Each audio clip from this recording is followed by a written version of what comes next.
haar sneeuwwitte boezem was nauwelijks bedekt. En haar sneeuwwitte boezem was nauwelijks bedekt. Een papa en een ma zaten Ali achterna, maar ze konden hun dochter niet vinden. Die zocht krokusjes voor haar beminde. Het werd laat, pa werd kwaad en mamaatje wist geen raad. In de nacht kwam ze thuis met een blos.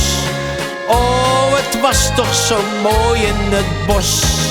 En haar sneeuwwitte boezem was nauwelijks bedekt.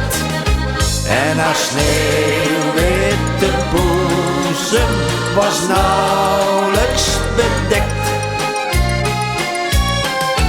Carolien, 2x10, heus een schatje om te zien.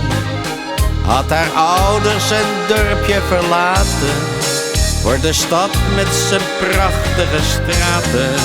Toen dacht ma, kom ik ga haar bezoeken met papa. Oh, wat woonde hun dochter voornaam. Ze zat als prinses voor het raam. En haar sneeuwwitte boezem was nauwelijks bedekt. En haar sneeuwwitte boezem was nauwelijks bedekt. Blonde Sjaan had een baan. De familie stond haar aan.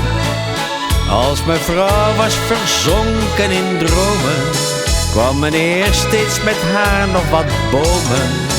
Maar al snel kwam een rel. Ma ging kijken bij het stel. Pa werd weer nog dansenmanchet. Sjaan zat op de rand van het bed. En haar sneeuwwitte boezem was nauwelijks bedekt. En haar sneeuwwitte boezem was nauwelijks bedekt.